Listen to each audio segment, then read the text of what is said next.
Cement road. దీనినే మొదటి ghat road అంటారు.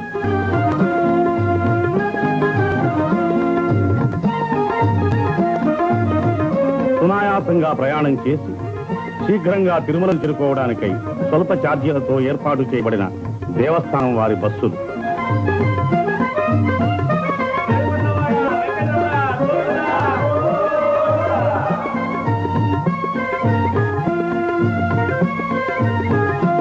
ఇదే మోకాళ్ల పర్వతం, తిరుమల యాత్రలో ఆఖరి పర్వతం.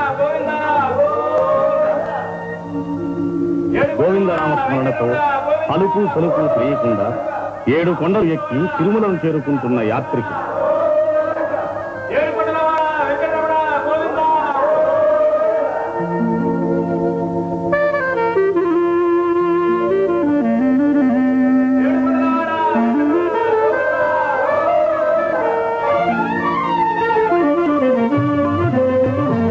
బస్సులలోనూ కారులలోనూ తిరుమలను చేరుకుంటున్న భక్తులు.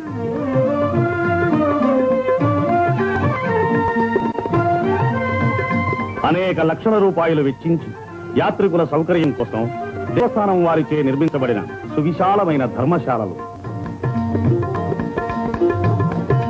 దినదిన ప్రవర్ధమానమవుతున్న యాత్రిక సమూహానికి వసతి సదుపాయాలు సమకూర్చడానికై దేవస్థానం వారు ఎన్నో నూతన నిర్మాణాలు కావిస్తున్నారు.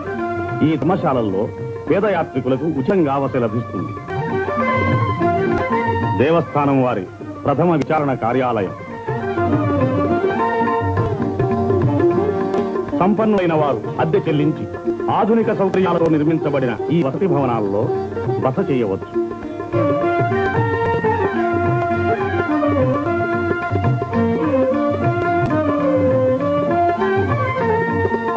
మైసూరు ప్రభుత్వం వారిచే నిర్మించబడిన అతిథి భవనం.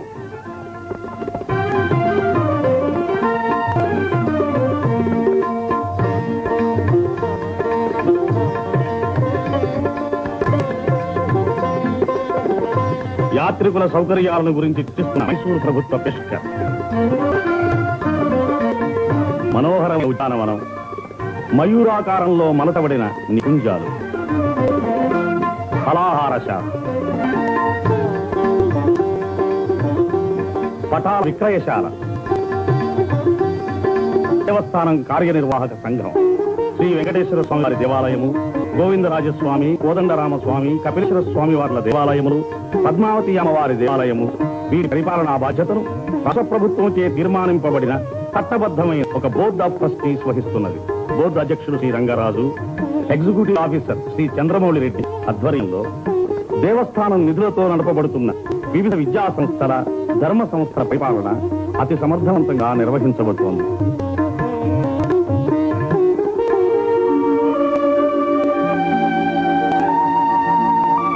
సర్వ పాప పరిహారిణి, సకల పుణ్యప్రదాయిని, పాప వినాశనతి.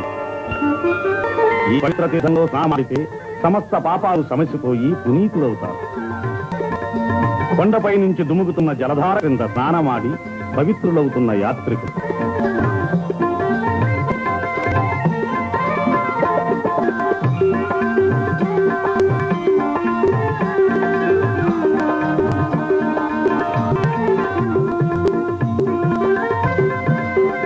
సాక్షాత్తు పరమశివుని జటాజూటం నుంచి ఉద్గమిస్తున్నట్టుగా ఎగసిపడుతున్న ఆకాశ గంగా ప్రవాహం. ఇక్కడ స్నానమాడితే 3 కోటి నదులలో స్నానమాడిన ఫలం లభిస్తుందని భక్తుల విశ్వాసం. గోగర్భ జలపాతం. ఈ జలపాతం నుంచే తిరుమల క్షేత్రానికి మంచినీటి సరఫరా జరుగుతుంది. నీటిని పరిశుభ్రపరిచే యంత్రం.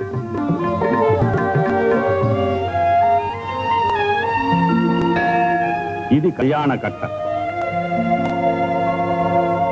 ఇక్కడే తలలీనాలు సమర్పించి మొక్కులు చెల్లించుకుంటారు భక్తులు. మానవుని అంతఃశత్రువులైన కామ, క్రోధ, లోభ, మోహ, మద, మాత్సర్యాల్ని వర్జించడానికి నిదర్శనంగానే ఈ తలలీనాలు సమర్పిస్తారు.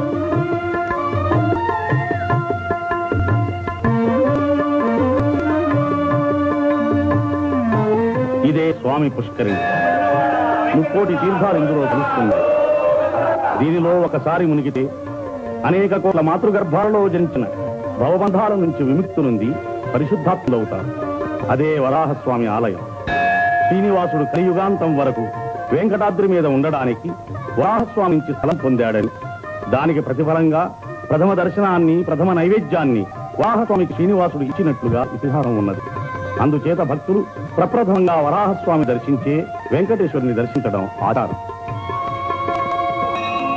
వేగములే శిలలై వెలసినది కొండ, ఏ దశ పుణ్యరాసులే ఏరులైనది కొండ, రాదిలి బ్రహ్మాది లోకముల కొనల కొండ, శ్రీదేవుడుండేటి శేషాద్రి కొండ.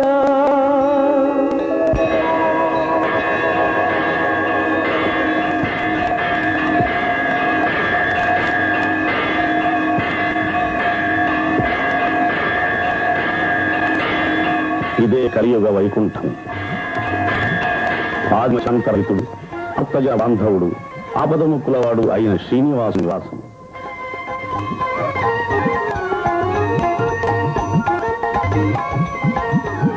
ఆనంద నిలయ విమానం స్వామి